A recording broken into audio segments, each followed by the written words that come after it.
Erga tua mão para cá. Você, do jeito que você está aí, diga assim: Senhor Deus, abençoe a pastora Cida e use a vida dela, e abençoe a nossa vida também, no nome de Jesus. Amém. Amém. Graça e paz, Igreja Filadélfia. Amém. Glória a Deus.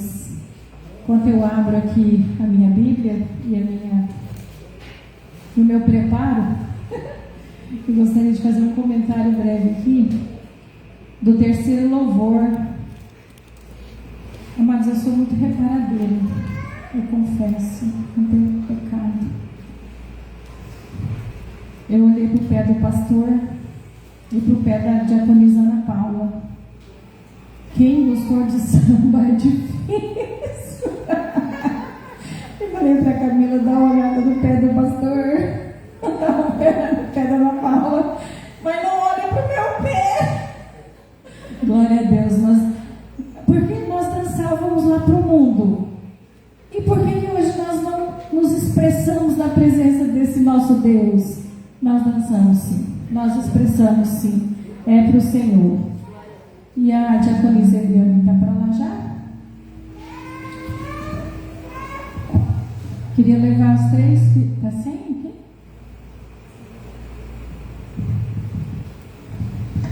Eu tenho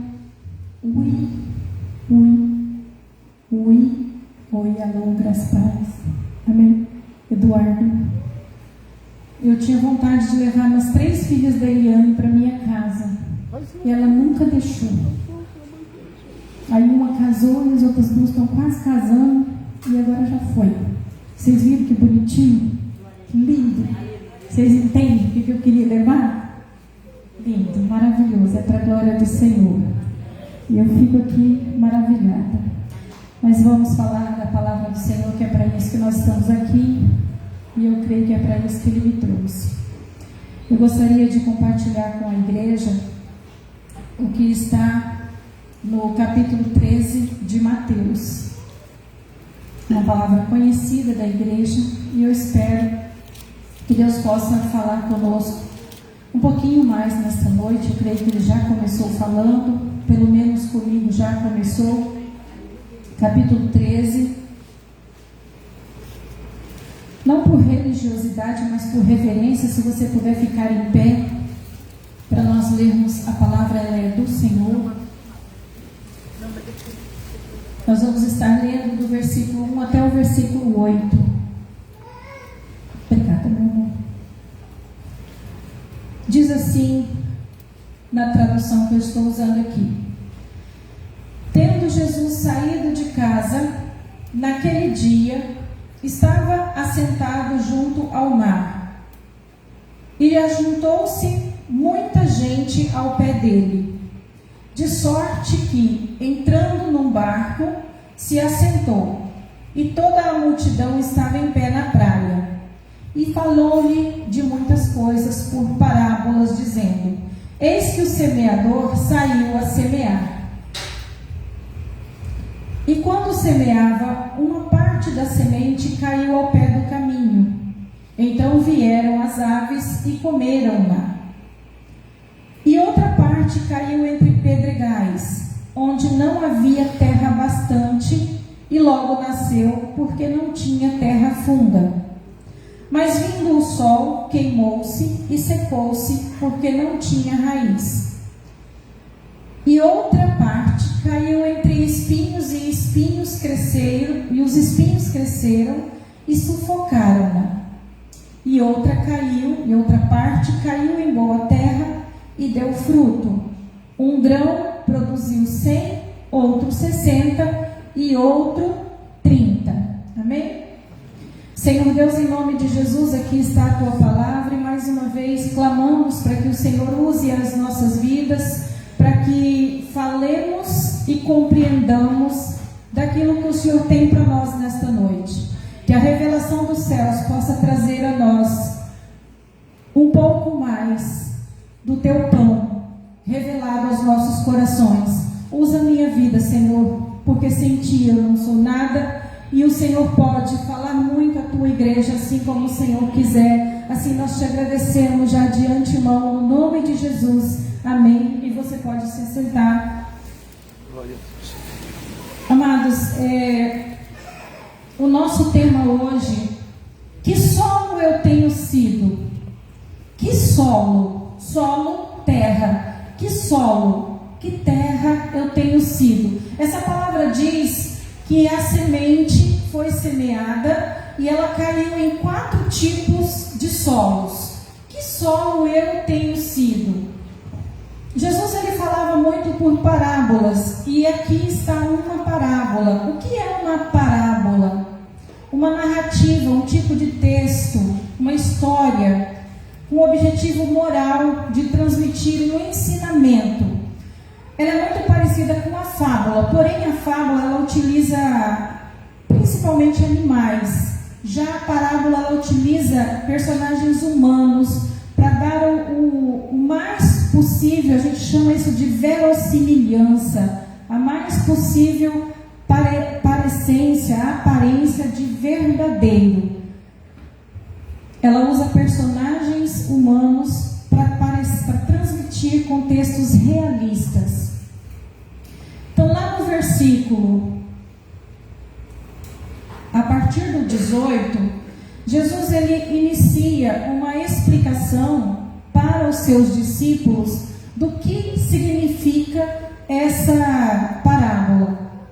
Então, eu gostaria de estar lendo também, a partir do versículo 18 ao 23, a explicação do que é essa parábola do que nós acabamos de ler. Escutai vós, pois, a parábola do semeador. Ouvindo alguém a palavra do reino e não a entendendo, vem o maligno e arrebata o que foi semeado no seu coração. Este é o que foi semeado ao pé do caminho. Então ele fala lá das 4 sementes. A primeira é aquela que caiu na beira do caminho. Então a palavra do reino vem, a pessoa não entende, o maligno vem e arranca. Porém, o que foi semeado em pedregais é o que ouve a palavra e logo a recebe com alegria. Ele sai todo regozijante, mas não tem raiz em si mesmo. Ele não tem estrutura, o coração dele não consegue trabalhar aquela palavra. Então, chegada a angústia e a perseguição, eu acho que eu pulei, tá? Antes é temporão. Então, chegada a angústia e a perseguição por causa da palavra, logo se ofende. Lembra lá que Jesus falou? No mundo passais por aflições. Ele já nos precaveu, digamos assim. No versículo 22 diz assim: e o que foi semeado entre os espinhos, a terceira semente, é o que ouve a palavra, mas os cuidados deste mundo e a sedução das riquezas, eita sedução, né? Sufocam a palavra e fica infrutífera. Alguns teólogos dizem que aqui não é o fato de não ter nenhum fruto, é o fato de ter alguns pouquíssimos frutos. E o fruto muitas vezes não ter qualidade. E o 23, mas o que foi semeado em boa terra é o que ouve e compreende a palavra, então dá fruto, e um produz 100, outro 60 e outro 30 por um, ou seja, aquele que, glória a Deus, faz o que Jesus manda, né? Eu gostaria de falar um pouquinho sobre o processo de semeadura na época de Jesus. Eis aqui alguém que não entende nada de semeadura. Amém? Quando eu tinha 11 anos, eu trabalhei numa horta. Eu trabalhei dos 11 aos 12 anos numa horta. Então eu sei um pouquinho do que é uma horta. A minha mãe nos criou quando eu tinha 4 anos até os 6, mais ou menos, com uma horta lá. Eu não lembro muita coisa, mas eu trabalhei como funcionária de uma horta dos 11 aos 12 anos. E algumas coisas que eu vou falar aqui, eu me recordei de lá. Mas na época de Jesus, ainda, o processo era feito com a mão. Então o semeador ele saía com um saco, a gente, acho que naquela época deveria ter outros nomes, em Bornal eu creio que ainda não era, e ele saía semeando com a mão, eles chamavam de lanço, né? A lanço, lançando a semente. Então, por ser assim, ele pegava punhados e ia jogando com a mão. E eles trabalhavam muito um processo chamado processo inverso. Primeiro lançavam e depois passavam o arado. Eu acredito que quando eu era criança, eu ainda vi meus tios fazendo esse processo. Milenarmente falando, mas ainda existia, né? Isso acabava acontecendo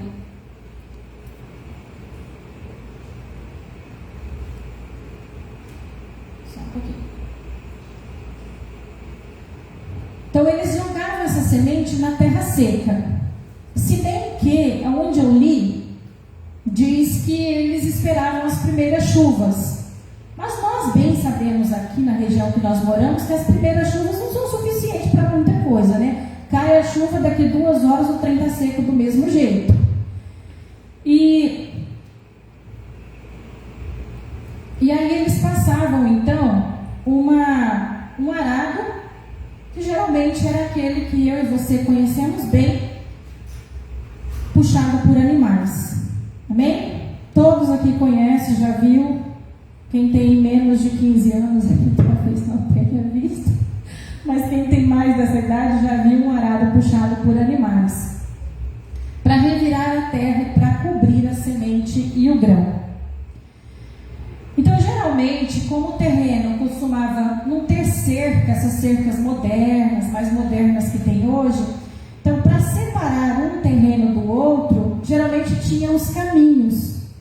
Essas estradinhas que hoje a gente chama de carreiro, carreador, era o que muitas vezes era utilizado para separar um terreno, uma terra, sei lá como era chamado na época, do outro.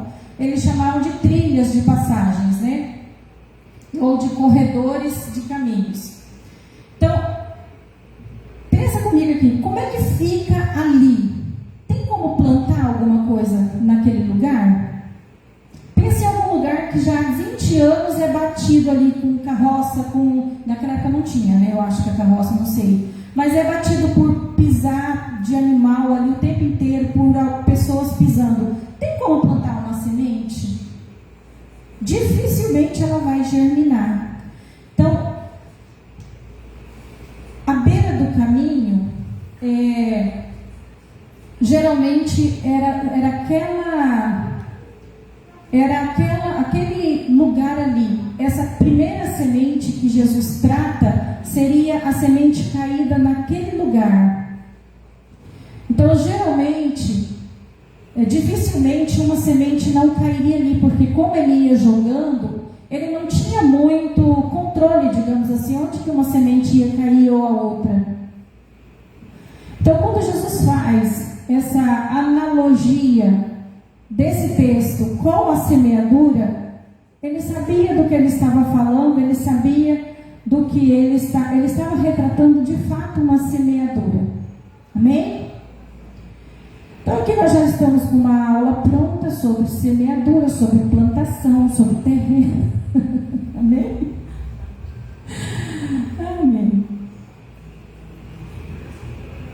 Aqui eles falam, aqui é tratado de 4 tipos de solos. O primeiro solo é o solo à beira do caminho. Aquele solo que a semente caiu, aonde o terreno era batido. A segunda semente é aquela semente, ou o segundo solo, é aquele com pedregais, certo? O terceiro solo é onde nasce espinhos. E o quarto solo é aquele que eu e você nascemos, amém? Ô, glória! Cada pessoa é provável que se enquadre em algum desses 4 tipos de solo. Por isso, o nosso tema: qual solo eu sou ou eu tenho sido? Qual é o solo que que eu sou ou que eu tenho permitido que Jesus me faça ser.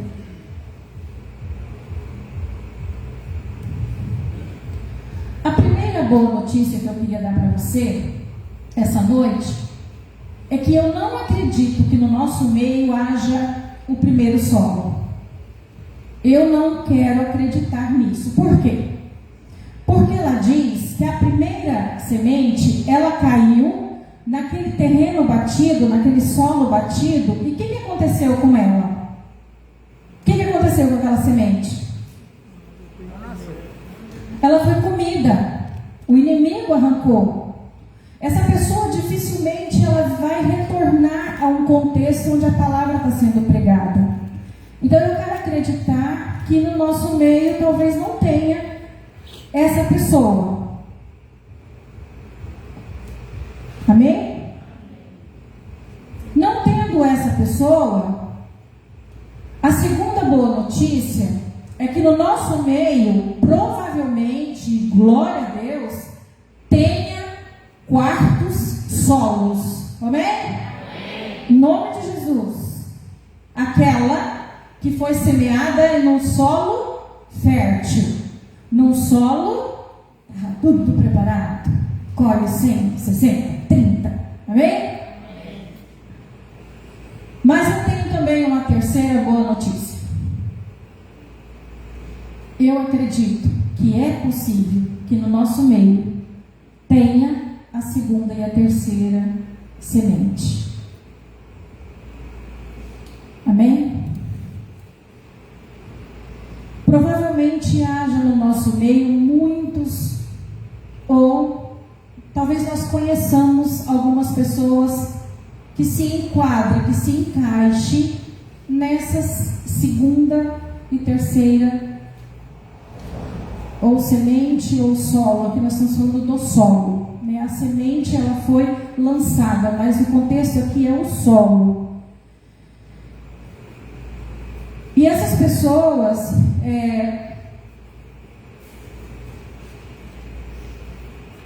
se você se identificar com um desses solos, então eu não acredito que seja você, riscado da lista. Se você for o quarto, glória a Deus, eu te peço para interceder. Se você se identificar sendo o terceiro ou o segundo, eu gostaria de continuar falando com você nessa noite. E eu gostaria que você prestasse muita atenção, porque Jesus tem algo para você nessa noite. Jesus tem algo para fazer na nossa vida. Jesus tem algo para renovar aqui.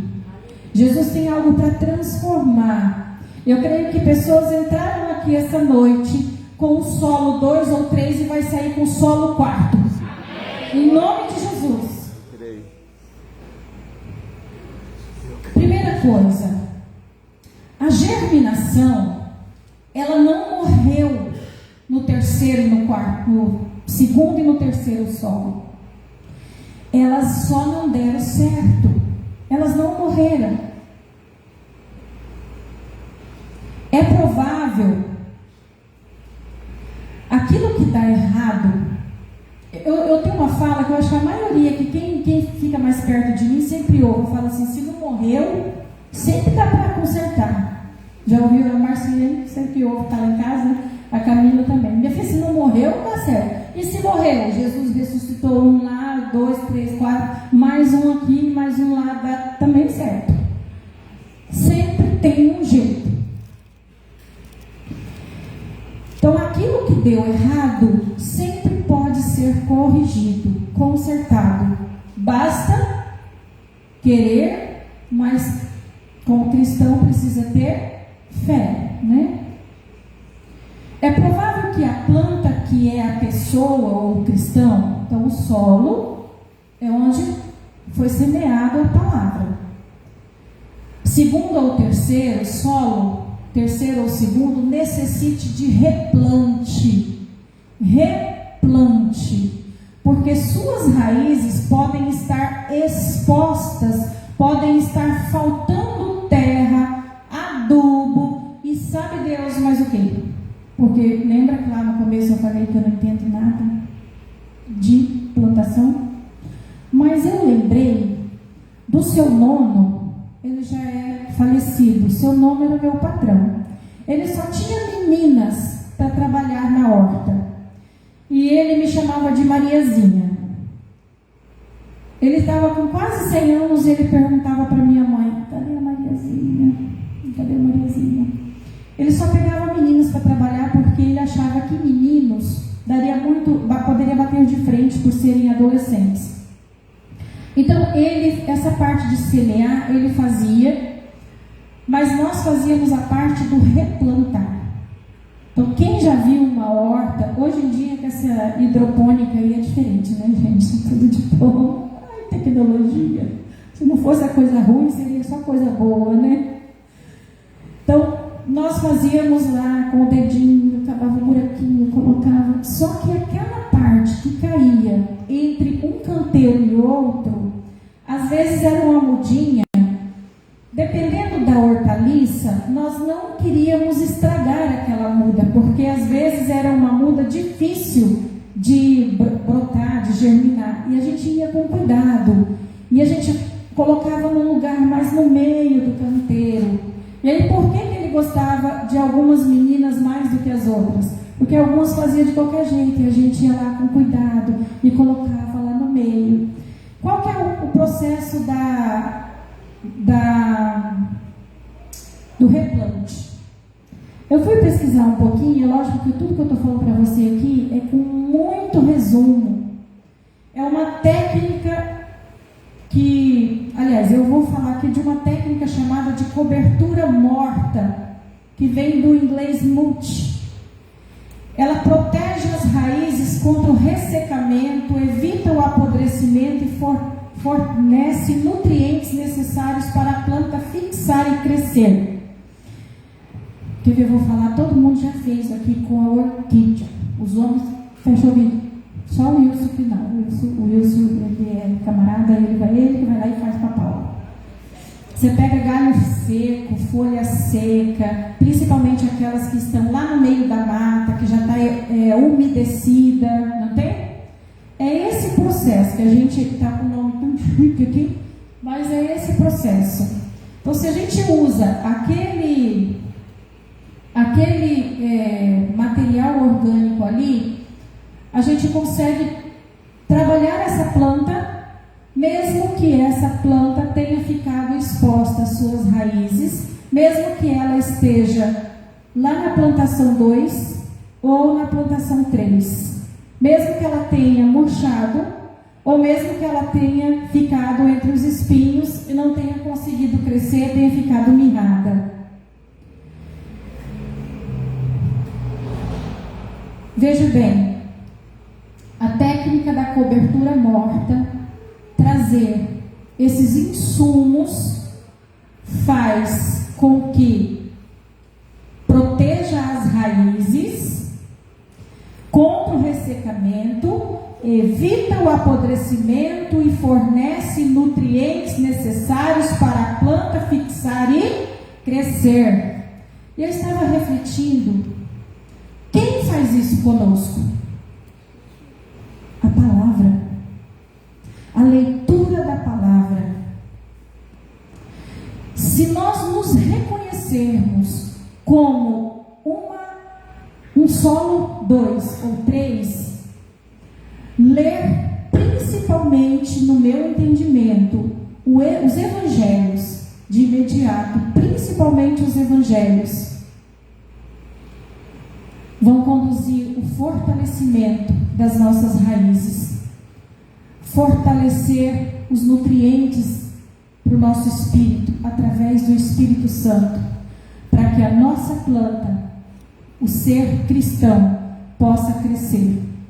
Isaías 43:19 diz assim: eis que faço coisa nova, que está saindo à luz, porventura não a percebeis? Eis que porei um caminho novo no deserto e rios no ermo. Amém? Deserto é lugar que não tem nada. Ermo é lugar que não está tendo naquele momento, mas pode voltar a ter. Só está esperando a água chegar. E aqui Deus fala através de Isaías: eis que porei um caminho no deserto, ainda que, como o presbítero pregou na quinta-feira passada, ainda que a pessoa esteja passando por um deserto, o Senhor pode, no meio daquele deserto, fazer coisas grandes ali. Ainda que no ermo não esteja tendo grama, Ele pode fazer nascer um rio, uma vegetação, e tornar-se verde novamente. Lá em Jó 4, no versículo 8 e 9, diz assim: se envelhecer na terra a sua raiz, e no chão morrer o seu tronco, ao cheiro das águas brotará e dará ramos como a planta nova. Ao cheiro das águas dará ramos como a planta nova. Aqui está falando de uma árvore já envelhecida. E nós estamos falando de uma germinação. Nós estamos falando provavelmente de uma árvore, de uma plantação, de um solo que às vezes nem germinou direito. Agora faça ideia, se apenas o cheiro das águas numa planta antiga pode dar folhas novas, pode dar galhos novos, faça ideia o que a água não pode fazer com aquela planta que só começou a brotar. É o Espírito Santo. Água na Bíblia é o Espírito Santo. O Espírito Santo, ele pode trabalhar nas nossas vidas e conduzir as nossas vidas aonde ele quiser, se nós abrirmos o nosso coração para que assim seja. Em nome de Jesus. Mas é preciso buscá-lo, é preciso ter intimidade, é preciso permitir-se. Segunda coisa,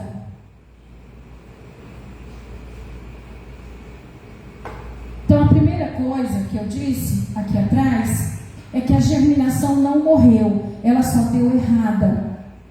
Então precisa permitir conserto.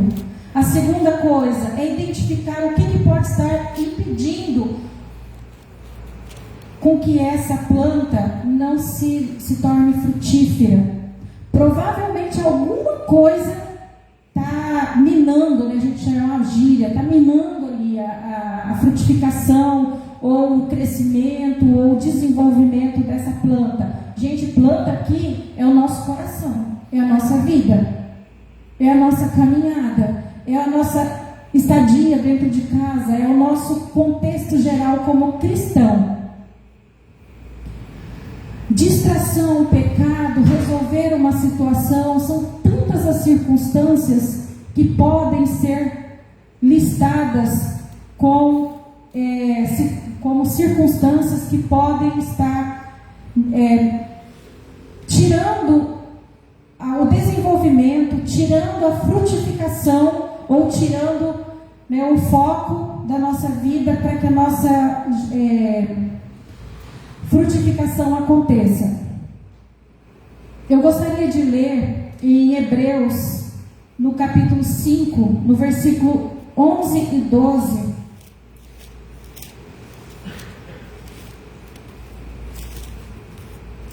Vai ser lindo quando eu chegar lá. Amém, eu cheguei. Hebreus 5, versículos 11 e 12 diz assim: do qual muito temos que dizer, de difícil interpretação, porquanto vos fizestes negligentes para ouvir, porque devendo já ser mestres, pelo tempo, ainda necessitais de que se vos torne a ensinar quais sejam os primeiros rudimentos das palavras de Deus, e vos haveis feito tais que necessitais de leite e não de sólido alimento. Amada, é tão complicado você ensinar todo dia para o seu filho a mesma coisa. Todo dia você ensina para o seu filho a mesma coisa. Seu filho está lá com 20 anos, você está ensinando para ele: ô meu filho, a cueca suja tem que pôr no cesto do banheiro e não em cima da cama. E Deus, ele olha para nós dessa maneira: ô Petruco, você já está com 20 anos de caminhada, meu filho, você até continua chutando o cachorro. É um fruto. Ô Mariquinha, poxa, quando eu te chamei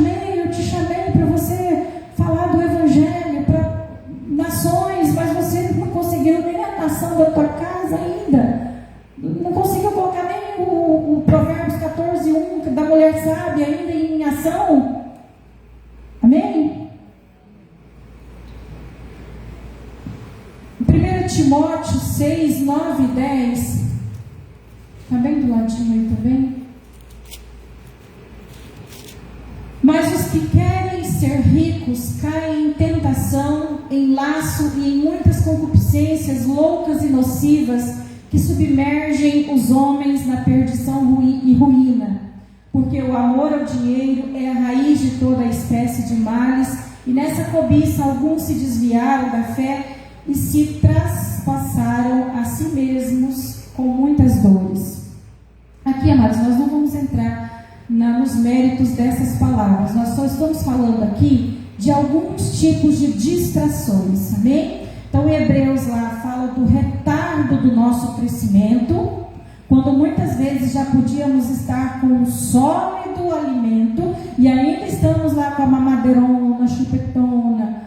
Aqui em Timóteo fala da cobiça, do apego, da avareza, que muitas vezes Deus já falou para nós, abre mão. E quando ele fala abre mão, não é para fazermos como lá em Atos, que eles faziam, iam levando tudo para a igreja. Não é isso. É você olhar para aquilo e dizer, se eu não tivesse isso, isso não me faz ser menos ou mais do que eu sou. Eu tendo isso ou não tendo isso, não faz diferença para a minha vida. Isso é ser. Não se importar. Hebreus 2:1 diz: por esta razão importa que nos apeguemos com mais firmeza às verdades ouvidas, para que delas jamais nos desviemos.